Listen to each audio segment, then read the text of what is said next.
Good morning, ladies and gentlemen. Welcome back to the Shadow and Sun Show, and welcome back to another Conan review. This one is a a Witch Shall Be Born. This is kind of an unusual story. It's also the origin of that famous crucifixion scene of Conan from the 1980s movie. I think this was a better use of that scene, but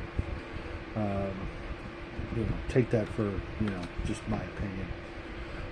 Ultimately, this is actually more a story of Queen Teramis and her evil twin sister Salome,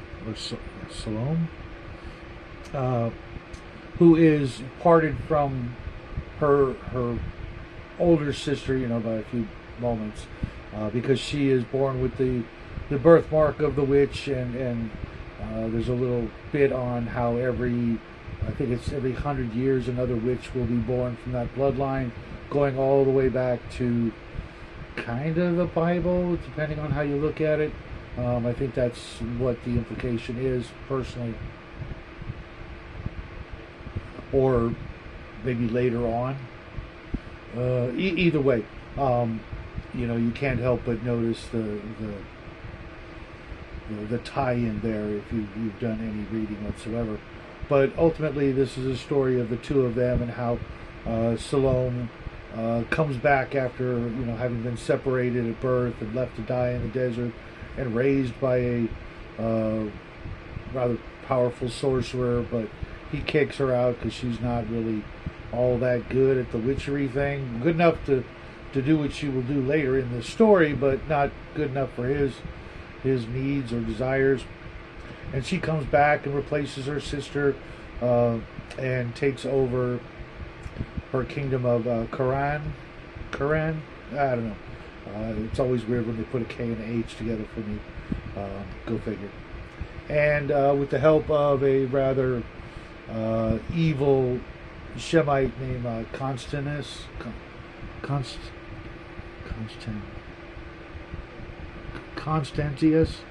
Oh, God, weird names. And I thought my names were bad.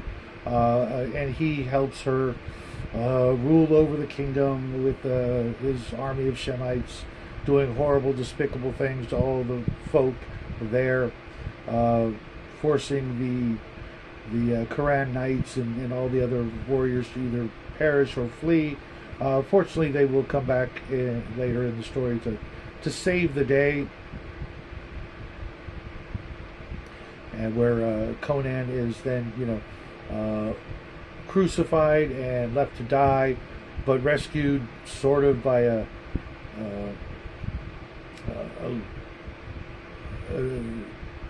another rogue of the desert, Olgared Vladislav, who takes him in and raises him up to be his lieutenant, only for Conan to, betray him and take over his army of raiders, of the Zagirs, who he then whips into shape to take back Quran and rescue the queen, and all kinds of shenanigans. It's another relatively lengthy story. Let me go to the table of contents, get a page count, if you will. It's a little over 50 pages, but a lot happens in this story. And this is another one of those stories that was I want to say it was a two-parter in the Savage Sword of Conan magazine, where I think Olgared actually comes back later in the Conan magazine. I don't know that he comes back in the novels, but he comes back in the comic magazine, and there's all kinds of crazy stuff, which leads into one of my favorite Conan magazine stories. I'll have to go back and get you the title of that one, because it's really good, with a big, great old one that gets summoned. It was interesting, because I'm pretty sure he doesn't come back, but maybe he does. But there was very little sorcery in this other than the witch and the demon Thaug, the witchcraft. Even Salome's witchcraft is ultimately, some of it is ultimately explained away with like flash powder and other tricks. She does have an interesting crystal ball setup, with one larger one smaller, that she gives to a servant. Basically, a telephone kind of setup, because you have to have one to communicate with the other. I thought that was interesting, especially when he describes the mystical filaments that connect the two. I'm like, did he know something? I don't know when telephones were first created, but maybe he's just alluding to a mystical version of that. But all in all, it's a really, really fun story. A lot of suspense, a lot of tension, a lot of worrying about the poor queen. Unfortunately, it is rather suggestive of a lot of SA activities, which I didn't realize was the case. But the more I read, the more that seems to be kind of a thing that he doesn't describe it, but he definitely alludes to a lot of the women being treated rather horribly throughout the series of these Conan stories. And the imagination is a far more effective tool than today's current breed of writers, where they would give you every horrific detail, and the poor girl suffers for over 7 months at the hands of the Falcon, the Shemite. His nickname is the Falcon. That's easier. I'm just going to go with that. But yeah, it's definitely not something I would lay down in front of the youngsters. Definitely, for more mature audiences. I don't know if that was a tagline or anything like that on the old Weird Tales magazine, of which this first appeared, but definitely worth the read. Definitely one of the more interesting stories, at least with the back and forth, with the strategy and the armies and the fighting and all that, and the tactics therein. It's actually, Conan proves himself to be more than just a meat-headed barbarian. He's actually quite intelligent when it comes to the ways of warfare. But interestingly enough, he only appears in 2 of the actual chapters, I believe, in the book, which is also fun, but leaves let's allowed Howard to write about other people and let Conan's reputation and